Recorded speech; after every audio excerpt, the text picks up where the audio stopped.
Bu video romantik köy hayatı severleri birazcık üzebilir. Köy hayatı emek ister, sabır ister. Ben Emine Kaya, 22 yaşındayım. Ailemle birlikte Karaçal köyünde çiftçilik yapıyoruz. Köye göç etmeyi düşünen birçok insan var. Gerçekten köy hayatı acaba o kestane közledikleri sobanın başındaki bir hayat mı, yoksa Emine'nin bu çalışmaları hakkında onunla gurur duyuyorum. yani sıkıldığın zaman şehirde gidebileceğin tek aktivite bir kafe olabiliyor. Burada sıkıldığım zaman tarlalarıma gidebiliyorum, mahsullerime bakıyorum, ineklerimle birlikte vakit geçiriyorum. Başta oku yap demiştik ama şimdi kızımla gurur duyuyoruz hepimiz de. Daha da ilerlemesini istiyoruz. Devletimiz de bunlara destek vermesini istiyoruz. O hayatın bana göre olmadığını anlayınca zaten köy hayatına hemen geri dönüş yaptım. Emine 22 yaşındasın. Ne zaman anladın bunu? Hiç yıldığın, pes ettiğin, bu işleri artık yapmayayım dediğin oluyor mu? Yani yaptığım işler gerçekten zor. Bir kız için hani yapılmaz gibisince görünüyor ama artık kadınların yapamayacağı bir işin olmadığını düşünüyorum. Köyden bir yıl boyunca hiç çıkmasam, şehire hiç gitmesem bir yokluğunu hissetmem. Burası gerçekten benim için tam bir yaşam biçimi. Gönüllü olarak bir ay köyde yaşasınlar, birilerine yardım etsinler. Bu zorluğu gerçekten öğrensinler. Şu anda 15 büyükbaş hayvanımız var. Emine çocukluktan beri çok seviyordu. Ben kardeşime her konuda desteğim zaten. Çünkü o burada çok mutlu. Ülkemiz için bir pırlantasın, bir umut ışığısın. Herkese merhabalar sevgili dostlar. Yeni bölüme hepiniz hoş geldiniz. Bugün Burdur Karaçal köyündeyim ve konuğum sevgili Emine Kaya. Romantik köy hayatını eleştiren birkaç videosunu gördüm. Bu video romantik köy hayatı severleri birazcık üzebilir. Şu anda hava -10 derece. Bugün size gerçek köy hayatının nasıl olduğunu en yalın haliyle anlatmak istiyorum. Makineyi 3 kat sarmama rağmen yine buz tutuyor. Ateş yakıyoruz, hem ellerimiz ısınıyor hem makinenin buzunu saldırmak için sıcak suya ihtiyacımız oluyor. İneklerin göğsünde bu buz gibi suyla yıkamamak için. Köy hayatı o soba başındaki romantik videolardan ibaret değildir. Köy hayatı emek ister, sabır ister. Bu demek oluyor ki ben sevmiyorum. Hayır, ben bu zorluğu seviyorum. Ben bu zorluk için savaşıyorum. Onun burada yaşadığı gerçek köy hayatı videolarını gördükten sonra da kendisini ziyaret edip hayatının detaylarını sizlerle paylaşmak istedim. Bakalım köy hayali kuran dostlarımız buradaki hayatı ve onun anlattıklarını dinledikten sonra neler düşünecek? Emine burada neler yapıyor? Şehirdeki hayatı tercih etmeyip genç yaşında traktör tepesinde 15 tane büyükbaş hayvan bakarak 30 dönüm tarlasını sürerek ve tarım yaparak nasıl bir hayat sürüyor? Onu nasıl bir gelecek bekliyor? Bu soruların cevaplarını çok merak ediyorum. Şimdiden iyi seyirler. Sevgili kardeşim Emine, kanalıma hoş geldin. Hoş buldum. Siz hoş geldiniz köyümüze. Ben de hoş buldum. Kısaca kendini tanıtır mısın bizlere? Ben Emine Kaya, 22 yaşındayım. Ailemle birlikte Karaçal köyünde çiftçilik yapıyoruz. Doğduğumdan beri bu mesleğin içindeyiz zaten. O zamanlarda da çok seviyordum çiftçiliği. Şu anda da sevdiğim mesleği yapmaya devam ediyorum. Anadolu Üniversitesi'nde açıköğretim programında tarım teknoloji bölümü okuyorum. Yaptığım mesleği birazcık daha bilgili yapmayı düşünüyorum. Gerçek bir çiftçisin, genç bir çiftçisin. Seni tebrik etmek istiyorum videomuza böyle derin sohbetlerimize başlamadan önce. Çok teşekkür ediyorum öncelikle. Gerçekten hani bazı videoları izlediğim zaman gerçek köy hayatının o videolardan ibaret olmadığını gördüm. Birazcık da böyle tam gerçeği hiçbir kurgu olmadan en yalın haliyle yansıtmak istedim. -10 derecelerde sularımız buz tutuyor çoğu zaman. Süt makinamız donuyor. Hani ne kadar onu sarıp sarmalasak, örsek ve bazen çalışırken bile buz tutmaya yüz tutuyor ama biz mücadelemize devam ediyoruz. Zaten köy hayatının en zor kısmı da kışın zorlu hava şartları. Ve bu hayali kuran insanlara aslında onları nelerin beklediğini de en şeffaf haliyle söylemiş ve göstermiş oluyorsun. Evet. Yani hayat burada sobanın başında kestane yiyerek, sıcak çayları içerek değil, eğer gerçek bir köy hayatı yaşamak istiyorlarsa, hayvancılık ve çiftçilik yapmak istiyorlarsa işin ne kadar zor olduğunu da aslında gelmeden önce bilmeleri gerek, değil mi insanların? Evet, yani şu anda köye göç etmeyi düşünen birçok insan var. Şehirden sıkılıp da köye dönmeyi çok istiyorlar ama gerçekten köy hayatı acaba o kestane közledikleri sobanın başındaki bir hayat mı, yoksa benim videoda çektiğim gibi soğuk havalarda uğraştığımız bu zorlu hayat mı acaba diye ben bunu hem o şekildeki videoyu izlesinler diye hem de kendi çektiğim videoyla bir karşılaştırsınlar, kafalarında bir ne denir? Bir analiz yapsınlar. Aynen, bir analiz yapsınlar diye bunu yansıtmayı çok istiyorum ve böyle bir paylaşım yaptım. Gerçekten de çok güzel geri dönüşler aldım. belki de çoğu kısım köy hayatının gerçekten o videolardaki romantik hayattan ibaret olduğunu düşünüyorlardı. Şu anda bence bir düşüncelerinin değiştiğini düşünüyorum şu anda. Olay sadece -10 derece olması da değil mi? Başka ne gibi zorlukları var? Gübre kokusu, buradaki hayvanların bakımı, hastalıkları, biraz bunlardan bahseder misin? Tabii olay sadece bir hava şartlarıyla bitmiyor. Yani yazında aynı zorlukları yaşadığımız çok oluyor. Mesela bir hayvan rahatsızlandığında artık hani gecen gündüzün birbirine karışmış oluyor. Gece kontrol etmen gerekiyor. Acaba kurtarabilecek miyiz? Daha mı kötü olacak? Yoksa bütün emeklerimiz boşa gidecek mi diye çoğu zaman bunları düşündüğümüz çok şeyler oluyor. Doğduğumdan beri buradayım dedin. Peki hiç şehirde yaşama deneyimin oldu mu? Çalışma deneyimin oldu mu? Bir 2 ay kadar bir işte çalışma fırsatım oldu ama sadece bir pazar günleri tatilim vardı ve vakit geçirebileceğin bir alan yok. Dört duvar arasındasın, şehir binaları arasındasın ve bu hayat bana göre değil. Yani sıkıldığın zaman şehirde gidebileceğin tek aktivite bir kafe olabiliyor. Burada sıkıldığım zaman tarlalarıma gidebiliyorum, mahsullerime bakıyorum, ineklerimle birlikte vakit geçiriyorum. En güzeli de oydu zaten. O hayatın bana göre olmadığını anlayınca zaten köy hayatına hemen geri dönüş yaptım. Emine 22 yaşındasın. Ne zaman anladın bunu? Kaç yıldır çiftçilik yapıyorsun? Aslında zaten doğduğumuzdan beri ailemle birlikte çiftçilik yapıyoruz. Hani belki de tarlalarda büyümüşümdür. Küçüklükten beri hani traktörün üzerindeydim, tarlalardaydım. Aklım ermeye başladığında zaten direkt hemen traktörü öğrendim. Babam sayesinde oldu biraz da, bana güveni sayesinde. Sevdiğim bir şey olduğunu düşünüyorum. Hani bir şeyin bana köyü çekiyordu, o doğallık ya da bu hayat tam beni yansıtıyordu. Zor bir hayat ama ben bu zorluğu seviyorum gerçekten. Bazen de sevdiğin mesleğin arkasından gitmen gerekiyor.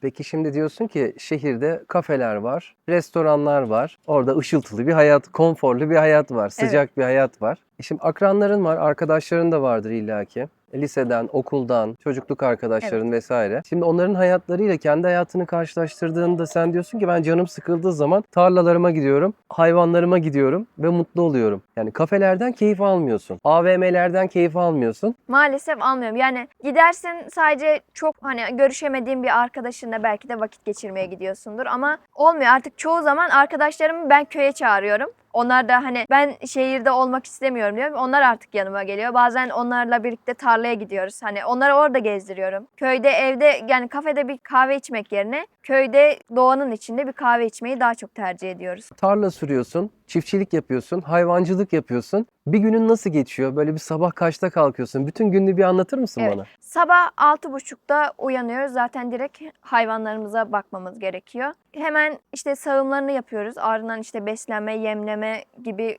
temel ihtiyaçlarını karşıladıktan sonra kahvaltıdan hemen sonra işte tarladaki o günkü işimize bağlı. Kimi zaman ekim yapıyoruz, kimi zaman sulama, kimi zaman da hasat zamanı. Yani neyin ne zaman olacağı çok belirsiz oluyor. Akşam tekrardan ineklerin temel besinlerini karşıladıktan sonra bazen oluyor ki suyu oluyor tarlada. Gece gittiğimiz oluyor. 12'de suyu kontrol etmeye gidiyoruz. Bazen kapatmaya gidiyoruz. Bazen de sabah 4'te tekrardan sulamaya gidiyoruz. Yani aslında tam bir mesai saatimiz bile yok. Gecemiz gündüzümüz bir oluyor. Ama zor gelmiyor yani bu saatler. Çok çalışıyorsun ama çalışmıyormuş gibi mi hissediyorsun? Tam olarak öyle aslında. Kendimi dinç hissediyorum. Mesela şehirde olsam sabah erken kalkması zor gelebilirdi ama burada beni bekleyen hayvanlarımın olduğunu düşününce, onların sağılması, beslenmesi gerektiğini düşününce sabah kalkması zor gelmiyor açıkçası. Bir sorumluluk değil mi? Onlar artık bir can artık senin Tabii için. onlar benim için bir sorumluluk. Onlar artık benim için bir yaşam biçimi şu anda. Neler yetiştiriyorsunuz burada tarlada? Şu anda arpa, buğday, ondan sonra ineklerin ihtiyacını karşılamak için silaycık mısır yetiştiriyoruz. Pancar ekimi yapıyorduk bu yıla kadar ama bu sene yapmayı düşünmüyorum. Onun yerine yonca yetiştirmeyi düşünüyoruz. Hem ineklerin ihtiyacı karşılansın. Geri kalanını da satmayı düşünüyoruz. Umarım inşallah yolunda giderse. Şimdi ülkemizde tarım ve hayvancılık yapmanın ne kadar zor olduğunu hepimiz biliyoruz. Eminim senin de yaşadığın birçok zorluklar vardır. Para kazanabiliyor musun? Ya tabii ki para kazanıyoruz. Hani her işin bir zorluğu vardır ama tabii maliyetler fazla olabiliyor çoğu zaman. Ama hiç kazanmıyoruz da diyemeyiz açıkçası. Çoğu zaman kazandığımız belki de o ay bir daha fazla masrafa gidiyordur. İşte traktör arızalanabilir. O ay kazandığımız traktöre gidebilir. Veyahut da ineklerden aldığımız süt parası o ay bir inek rahatsızlanır veya ölüm derecesine gelir. O ayda kazandığımız gidebiliyor. Bazen nötrleniyoruz, bazen eksiye düşüyoruz ama yani kazanmıyor da denemez yani kazanılıyor. Bu maddi kısmıydı. Şimdi biraz duygusal kısmını sormak istiyorum. Tabii. Çiftçilik ve hayvancılık senin için ne ifade ediyor? Duygusal anlamda sana neler katıyor? Ve de seni nasıl motive ediyor? Yani sabah böyle seni kaldıran güç ne tarım ve hayvancılıkta? Hayvancılıkta zaten hayvanları çok sevdiğim için hani onlardan gelecek yani bir doğum olacağı zaman mesela çoğu zaman gece çok kalkarım bakarım hani doğum olmuş mu yani o zaten bir doğum olacağı zaman ben bir ay boyunca sürekli takipteyimdir. O asıl motive eden kısım o. Ya da verdiğin emeğin karşılığını görmek, aldığın süt yükseliyorsa, verim artıyorsa hayvanlarda bu çok önemli. Tarımda da emek veriyorsun, tarlada sulama yapıyorsun, gübreleme yapıyorsun sürekli. Bir gün gidiyorsun böyle verim çok güzel tarlaya bakınca insan böyle içi açılıyor. Gerçekten o emeğinin karşılığını gördükçe daha çok bir işi aşkla yapmaya çalışıyorsun. Yani seni dinlerken şu anda takip edemiyorum. O kadar böyle yüreğime dokunuyor ki söylediklerin. Hele bu genç yaşında bu farkındalığa varmış olman çok mutluluk verici bir duygu. Geldiğimiz Çok bu teşekkür dönemde ederim. özellikle. Seni tebrik ediyorum. Yeniden tebrik etmek istiyorum. İyi ki gelmişim, iyi ki sana mikrofonu uzatmışım diyorum daha şimdiden. Ki soracağım daha çok fazla soru olmasına rağmen. Bu zorluklar karşısında emek veriyorsun, hayvancılıkla uğraşıyorsun ve tarımla uğraşıyorsun. Ve her zaman da istediğin sonuçları alamayabiliyorsun değil mi? Evet. Hiç yıldığın, pes ettiğin, ben artık gideyim şehirde bir işe gireyim, bu işleri artık yapmayayım dediğin oluyor mu? Yani şehirde gideyim gibisinde bir düşüncem olmuyor ama yani bir örnek verebilirim. Geçen haftalarda bir tane ineğimiz rahatsızlandı düştüğü için bayağı da kötüleşti. Çok kötü bir durumdaydı. Yani ahırın en verimli ineğiydi açıkçası. Acaba o ineğimiz gidecek mi, ölecek mi? O an hani bu iş gerçekten yapılır mı? Bütün sene verdiğim emek bir anda yok mu olacak, çöp mü olacak diye düşündüğüm çok oldu. Geceleri kontrol ettik. Hani bir sürü masraf yaptık. Tedavi ettirdik falan. Şu an çok iyi. İnşallah daha da iyi olacak. Bu gibi durumlarda bazen pes etme derecesine geliyorsun ama pes etmiyorsun. Bir türlü iyileştirmeye devam ediyorsun. Köyde sürekli bir şey için çabalıyorsun. Bu hayvancılık kısmında yaşadığın bir olay. Peki toprakta yaşadığın, Toprakta en büyük şey yağışların olmaması. Mesela şu anda tarlalarımızda buğday, arpa ekili.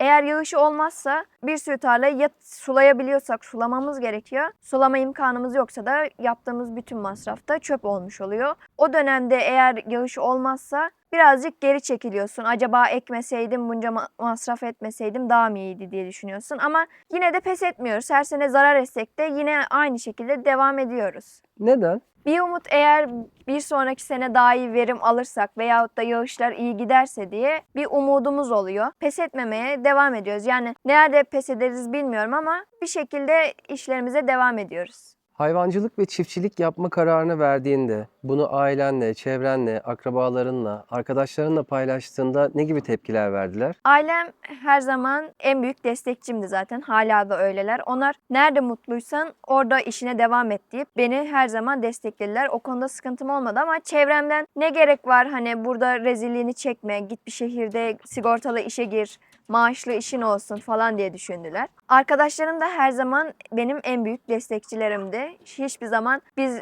bir işte çalışıyoruz gel sen de çalış gibisinde bir şey söylemediler. Her zaman arkamda durdular. Hala da arkamdalar. Onlara da çok teşekkür ediyorum burada. Karşı çıkan hiç olmadı mı? Yapamazsın, beceremezsin, sen gençsin. Yani daha çok böyle hani sen kızsın, bu işler sana göre değil gibisince duyumlar çok aldım. Hala da almaya devam ediyorum aslında. Bu rezilliği niye çekiyorsun madem bu kadar şikayetçisin?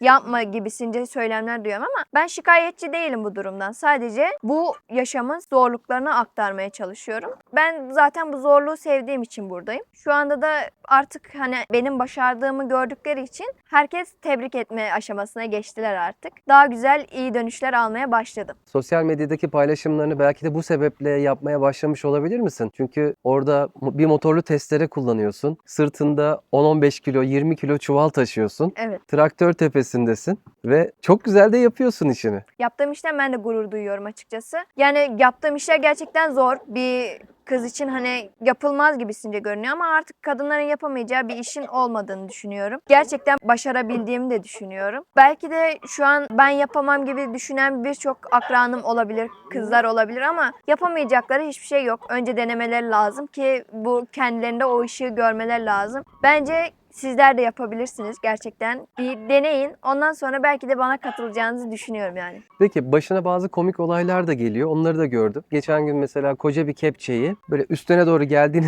zannedip elinle durdurmaya çalıştım böyle. Evet, yani bazen böyle olaylar başıma geliyor. Hani o bir refleks olmuştu. Yoksa o koca kepçeyi elimde tutamazdım. Bir anlık geriye doğru gelince yani anlık bir refleksle kendimi korumaya aldım. Birazcık hani cesaret isteyen bir işti. Hani başka birisi olsaydı o anlık korkuyla traktörün üzerinden de atlayabilirdi belki şeydi ama kendime ve traktöre olan güvenimden her zaman ödün vermiyorum. Devam ediyorum. Yani belki de başıma daha kötü bir işler gelebilir. Hayır, Allah korusun. Öyle Allah korusun. düşünme, öyle çağırma. Peki böyle başka öğrendiğin aşamalarda başına gelen böyle enteresan olaylar oldu mu hiç? Bir gün böyle ablamla tarlaya gidiyorduk. Bir debriyajda bir farklılık hissettim aslında ama yani şey yapmadım. Tam böyle debriyaja bastım. Debriyaj pedalı koptu.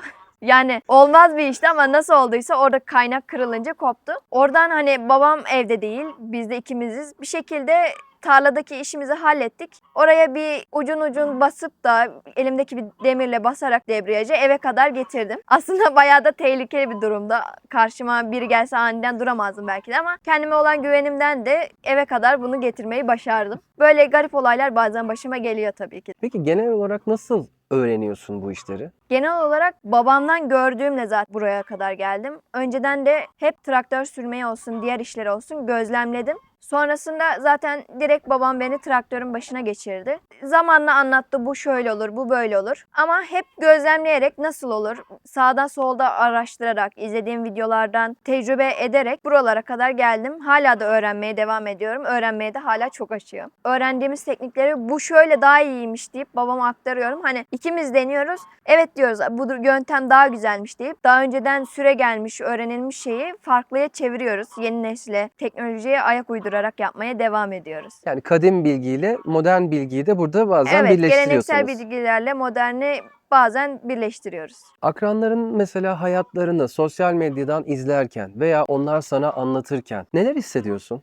Yani onlar o hayatın içinde mutlular. Bazen kendimi onların hayatının içinde de hayal ediyorum. Hani düşünüyorum belki de o anlık o yaşam bana güzel gelebilecek. Ama sonra bakıyorum ki o bana çok sıkıcı geliyor zaten. Bir anlık hevesle yapılan bir eğlence olabilir. Ama benim yaşam biçimimi yansıtmıyor gerçekten. Yani köyden bir yıl boyunca hiç çıkmasam, şehire hiç gitmesem bir yokluğunu hissetmem. Burası gerçekten benim için tam bir yaşam biçimi. Ne kadar güzel anlatıyorsun. Ne istediğini ne kadar güzel biliyorsun. Kendi özünü nasıl bulmuşsun ve özgür bir şekilde de hem bunu ifade ediyorsun hem de bunun içindesin, yaşıyorsun. Evet. Özenilecek bir durum. Umarım hayatıma özeniyorlardır. Çünkü özensinler ki benim de arkamdan gelen birileri olsun, genç çiftçiler olsun. Gerçekten bu işe özenilsin ki ben de zaten sosyal medyaya o amaçla başladım. Birilerine örnek olayım, bana özensinler ki tarımı geleceğe götürebilsinler. Tarımın genç çiftçilere göre olduğunu anlasınlar. Daha çok bir ilerleme kaydedilebilsin. Sence umut var mı ülkemizde tarım ve hayvancılık konusunda? Bir şeyler iyiye gidebilir mi? Düzelebilir mi? Gençlerin arkasında durulursa daha iyiye, daha üst düzeylere çıkabileceğimize ben inanıyorum. Bizim arkamızda durulursa, bir destek verilirse gençler köyden kaçmak yerine şu an geriye dönebileceklerine inanıyorum ben. Ama bir destek lazım.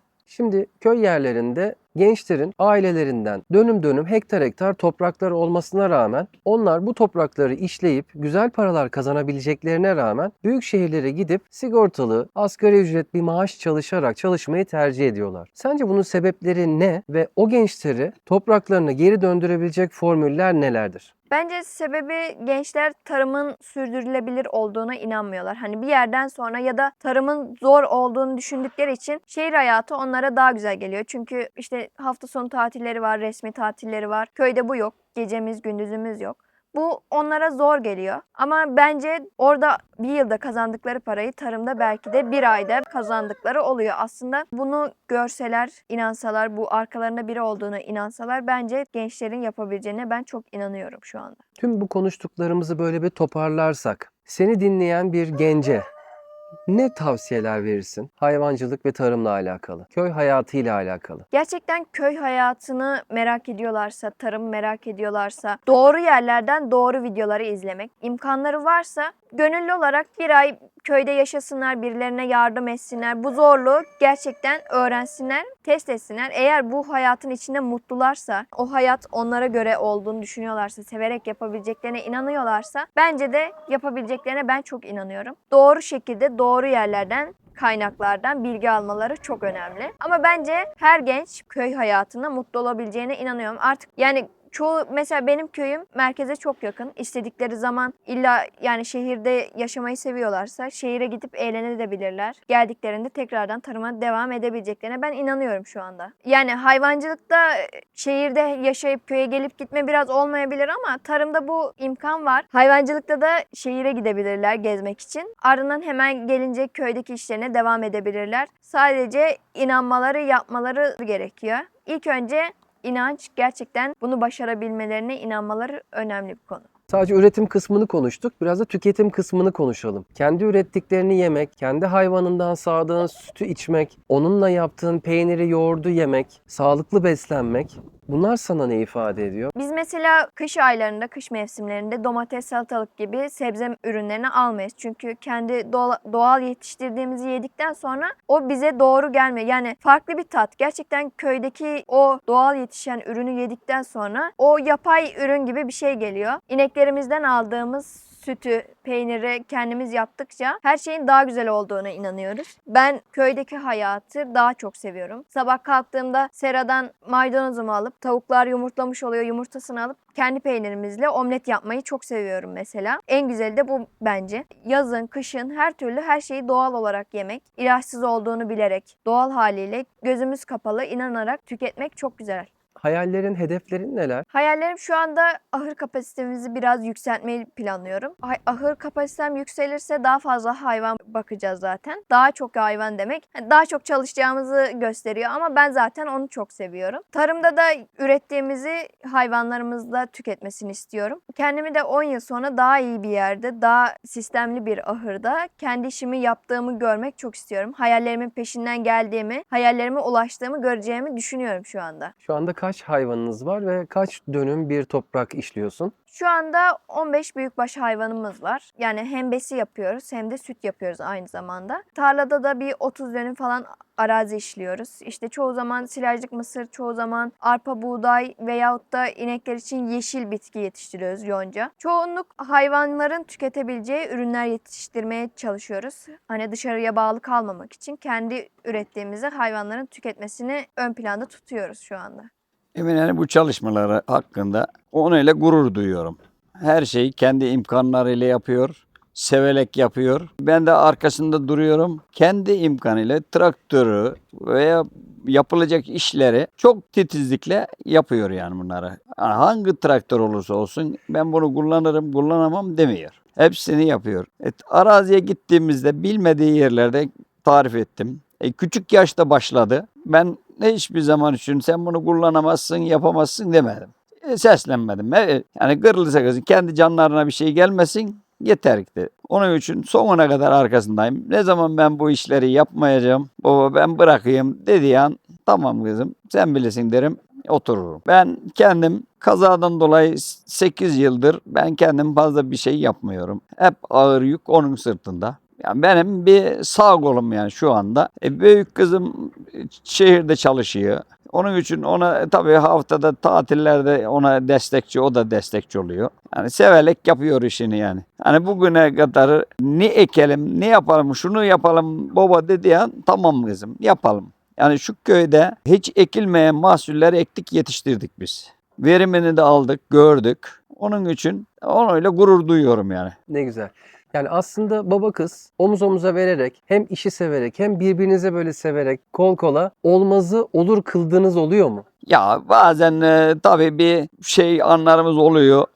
İşler dediğimiz gibi aklın gitmediği anda onun da morali bozuluyor, benim de moralimiz bozuluyor ama içimizde kalıyor. Gene devam ediyoruz. Bugün olmazsa diyoruz, yarın olur diyoruz. O gün bırakıyoruz o işi, ertesi gün bir daha devam ediyoruz. Yani işleri yoluna koyuyoruz yani. Hiç böyle bir nasihat verdiniz mi? Ya kızım sen bunu istiyorsun, seviyorsun ama bu işlerde çok fazla gelecek olmayabilir. Hani sen biraz da mesleğini mi düşünsen, hayatını mı düşünsen, garanti altına alsan mı diye böyle ikilemlere düştünüz oldu mu? Hiçbir zaman düşün demedim. Yani kendim de ben bir çiftçi çocuğuyum. Çiftçilikten geldim.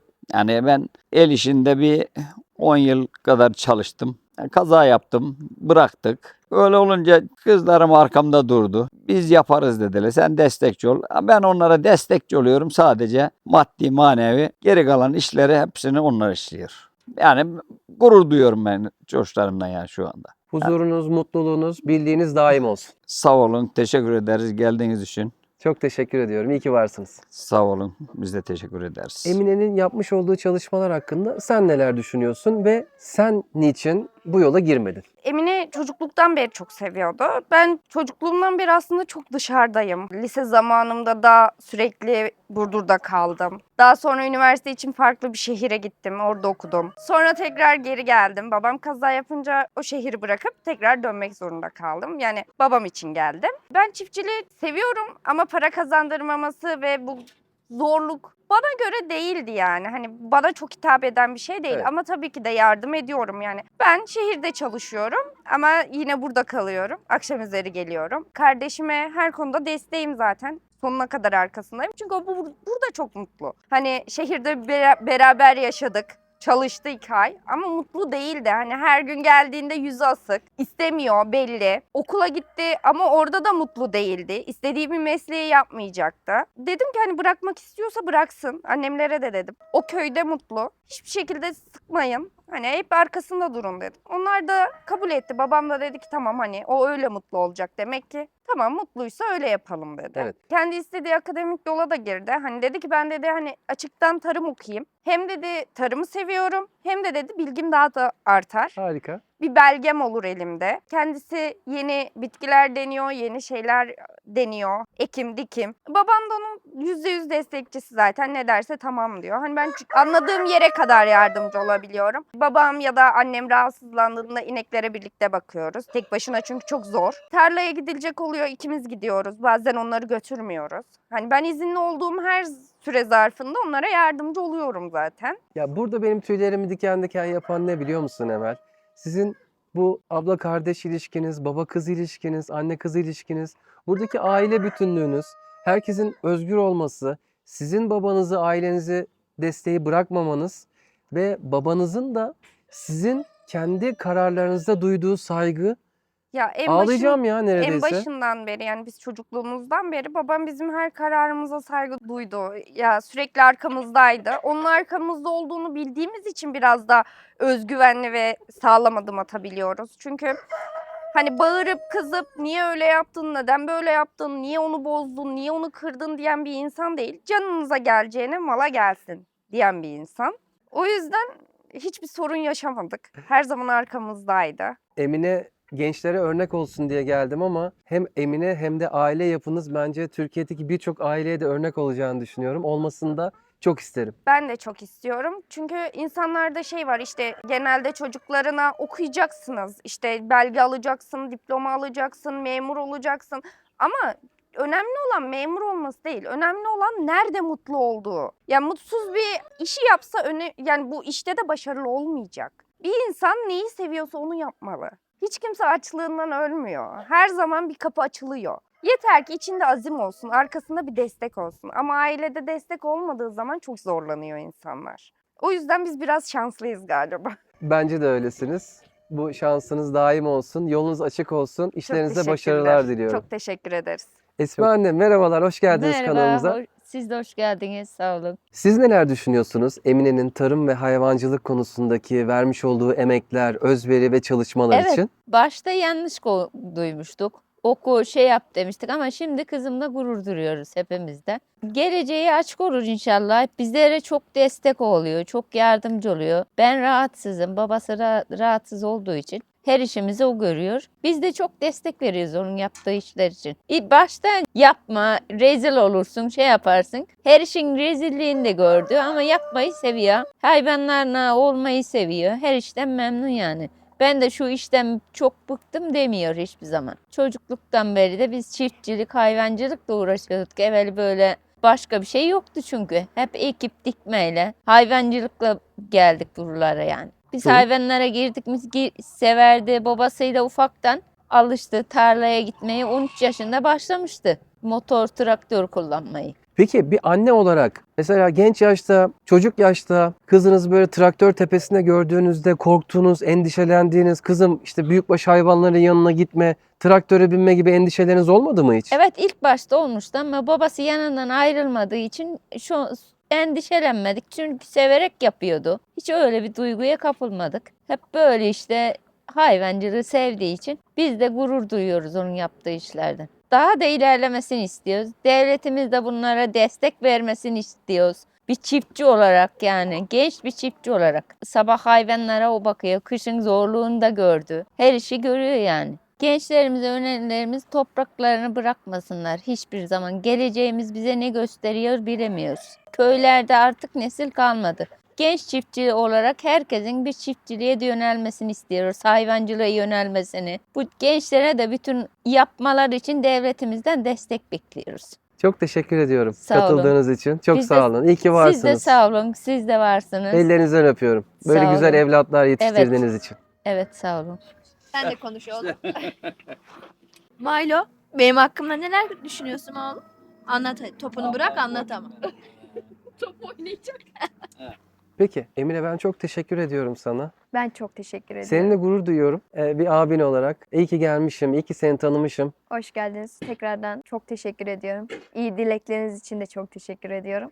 Seni kanalımda ağırlamak ve bu güzel mesajlarını kanalımızın izleyicilerine ulaştırmaktan da çok büyük mutluluk duyuyorum. Mesajlarının çok güzel yerlere ulaşacağını düşünüyorum. Herkes seninle gurur duyacak Emine. Umarım inşallah onlar da bana iyi dileklerini ileteceklerini düşünüyorum zaten. Size de çok teşekkür ediyorum bana böyle bir fırsat sunduğunuz için. Röportaj için de çok teşekkür ediyorum. İnşallah iyi bir yere değinmişimdir. İnşallah birilerine ilham olabilmişimdir. Ülkemiz için bir pırlantasın, bir umut ışığısın. Çok teşekkür ediyorum. Senin gibi gençlerin sayısı artar ve ülkemizi çok çok daha iyi yerlerde görürüz. Tarım ve İnşallah. hayvancılık konusunda, üretim konusunda yolun açık olsun. Başarılar diliyorum. Çok teşekkür ediyorum. Evet sevgili dostlar, bu güzel bölümün burada sonuna geldik. İnanın ben bu bölümü çekerken çok duygulandım. Ben Emine'nin hayatını çekmek için buraya gelmiştim. Ama ailesini tanıdıktan sonra onlara da mikrofon uzatmak istedim. Hem Emine'nin burada yaşamış olduğu köy hayatının verdiği motivasyon, hem de buradaki aile bağları, kızlarının babalarının arkasında durması, babalarının da kızlarının her kararının arkasında durması ve annelerinin de onları desteklemesi beni çok mutlu etti. Bu zamanda hasret kaldığımız duygular. Eğer siz de bana katılıyorsanız yorumlarda buluşalım. Kanalımıza abone olup bildirim zillerini açarak bizleri desteklemeyi unutmayın. Yeni bölümlerde, yeni hayat hikayelerinde görüşmek üzere. Mutlu ve sağlıklı günler dilerim.